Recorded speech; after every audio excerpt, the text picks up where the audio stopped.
how's it going? So recently on the channel, we've installed a new set of Vland Halo headlights to bring my 2009 Challenger up to look more like the 2015 and up style.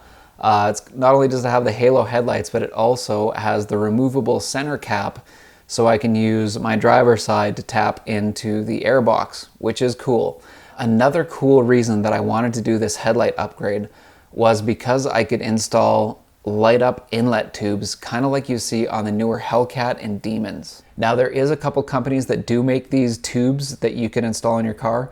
I decided to go with Evl Bee Designs. For one, they had a good product. You were able to customize and basically pick any design that you wanted. So whether you wanted honeycombs, if you wanted like a bee, if you wanted stripes, circuitry on the inside, you could customize them however you wanted, which was super cool. And on top of that, they were RGB. You can control the color with an app, make it whatever color that you want, which was also very cool. If you're gonna go with the theme of the car, I kind of just wanted to keep it white, but if I wanted to turn it red, or if I wanted to go with a color theme later on, like you could easily tune them to whatever you wanted, which was very cool. And the price was right. So I decided to go with Evl Bee Designs. And I was a little bit conflicted because there was a number of ways that I could go as far as what I was gonna get etched on the inside of that tube to give like a cool little detail and personalize the car a little bit. Now, us RT guys have it a little tougher because if you're a demon guy, obviously you have the little demon guy with the horns. Hellcat, you've got the cat head emblem, which is super cool. Scat Pack guys, you've got the cool little angry bee dude, super cool. Us RT guys, we don't really have a caricature that kind of symbolizes our trim level. You know, the road and track trim was historically the top dog in the muscle cars. The 1970 Challenger, that road and track trim, it was the 440 or the 426 Hemi. If you saw that badge, you knew that was one mean Challenger or Charger. It was the top dog. So historically, it's kind of a cool throwback, but unfortunately, there's no character behind it like all the other trim levels, which is kind of cool because it's kind of a thing that you could build a theme around the car with that emblem. Unfortunately, the RT doesn't really have that symbolic thing. So I decided I was going to go simple. I wanted something that looked kind of factory, but also was custom and cool. So I decided to go with simply the Dodge logo. I just wanted something that looked kind of factory, but way above what an RT has stock. Something cool. Brought a little bit of individualistic flair, but was cool enough that it could have looked factory. So what I'm going to do is I gotta find a place to power this. And because I'm not powering it with the turn signals and stuff themselves, I run into the issue where I have to figure out where I want to pull power from. Because if I pull power from a source that's always on, trying to turn these off, they're not going to turn off when the car's off. They're going to be on all the time, which is a problem. So going into our fuse panel here, and this number 15 we found turns on with the accessory power, so it turns off when the key's off, which is great. So we're going to try to piggyback off that, and because these are LED lights, they use very, very little power. So what we're going to try to do is piggyback off there without trying to overload that circuit, which we shouldn't do. So what we got was this guy, and this is a little add a circuit. So what this basically does is you plug this guy into the slot where the circuit is, hook up your wire to your next spot there, and then you put a fuse in for whatever you think the fuse should be, and that's it. Bob's your uncle. You're done. The only catch is the fuse box. If I put it here, I want to run this out and around. I'm probably gonna have to notch out part of this fuse box a little bit, so I'll have to put a little tiny notch there, I think, but that should at least get me to where I want to go. And then I'm thinking that down in here we'll double-sided tape the actual control box down here somewhere, so it's kind of protected a little bit from the weather and stuff. Even though this does look like it's a sealed unit, That should at least give us a little bit of protection, which is good. So we'll give that a shot. Step one is going to have to be to try to get these guys plugged in and routed how I want them. So the only catch is one's longer and one's shorter, so I definitely want the longer one to be the away one. And then I can run the power back however I want. So I do believe this is my short guy. So my short one I want to have closer to the power source. So this guy's going to thread in back here to this. The only other consideration that I really do have is because right now this guy is currently blocked off with that, which is good. So the only other consideration that I have is if this is open, this pretty much, if it rains really good, is going to dump water all over my fuse box. Now the fuse box itself actually has a rubber seal around here, aside from if I cut out a little notch to run that wire out. The rest of the entire box is completely sealed. So the only catch is it would make sense for me to plug off the back of this guy, just so they don't get water and stuff going over here. It's not really cooling anything over here, and if anything, it's just adding the element of if I'm driving through heavy rain, potential of getting my fuse box wet, which, I mean, it's kind of protected, so it might not do damage, but you just don't really need it. It's not serving a purpose, so I think what I'm going to do is take the cap from the front and try to mount it on the back, if it fits. If it doesn't, maybe I'll use some double-sided tape to kind of keep that guy on. That might work well. And we'll just try to block that one off like that. The driver's side, we're going to try to use it to route air, because that one's already open into the airbox, so we'll keep that design going. But that is going to be the starting point. The one thing I don't like about their design is this. So this is exposed to the elements. This is just cut out. So even if I point this down, you're driving through a big rain, anything like that, you can get a bunch of water inside this and short it out, which is not good. So what I think I'm going to do with these is silicone them up, both of them. I think I'm going to put them out like that, silicone both of them, so at least they're water resistant. Nothing's going to get in there and damage them. And then I'll try to install this guy after the fact. So basically we're just going to make sure that this whole thing is filled up nicely with silicone.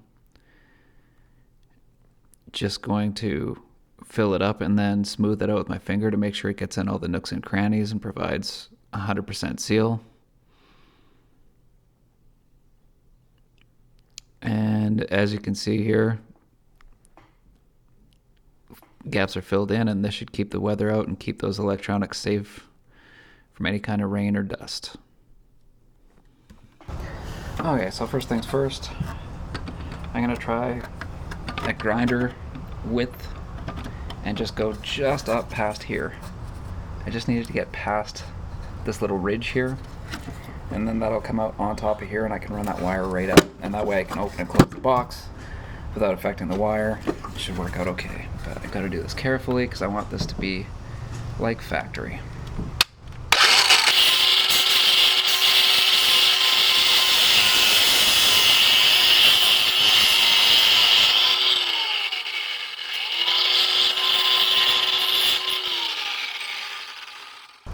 Pretty nice, clean cut little section. That looks pretty good.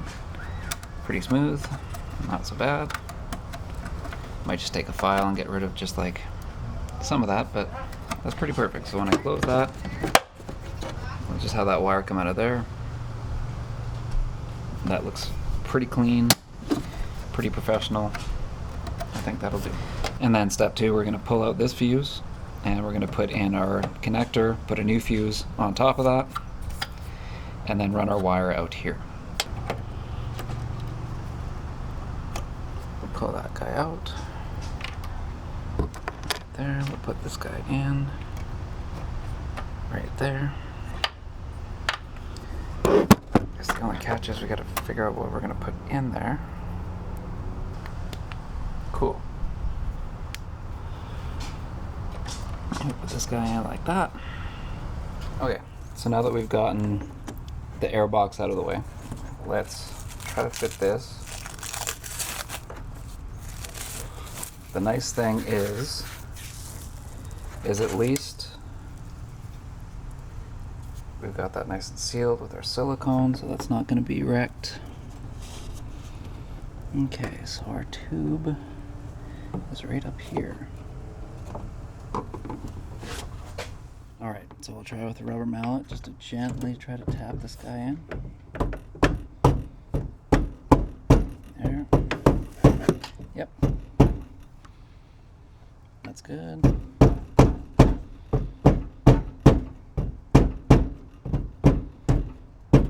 Okay, that's fully seated.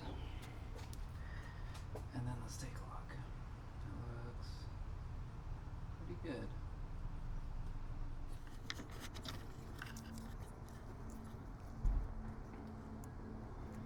And then clip that connector in right here. Bam. And then we'll tidy that up with zip ties a little bit better. And boom, just like that.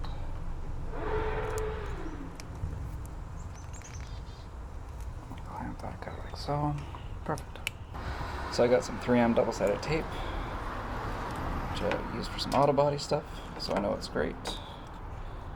I'm going to get these wires out of the way. Good. Okay, that's all straightened out. Now I'll put some double-sided tape on this guy and we're going to stick it underneath. It's going to work really well. Okay, got that off. So now we're going to stick this guy underneath here. Right to that side wall. Like so.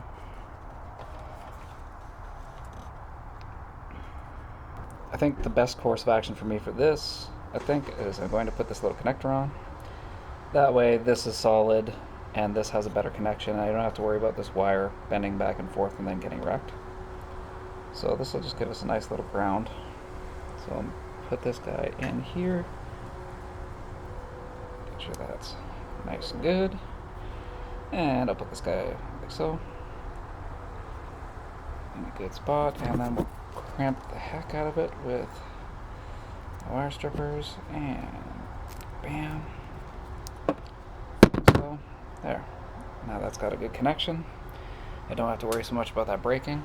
Then I'll pop this guy off, plop that on, and then I've got a good reliable ground. Perfect. Nice and tight. Get rid of that. Okay. So my only point of access for this is underneath here. Oh, it's a tight fit, but at least it fits. Okay. Nice.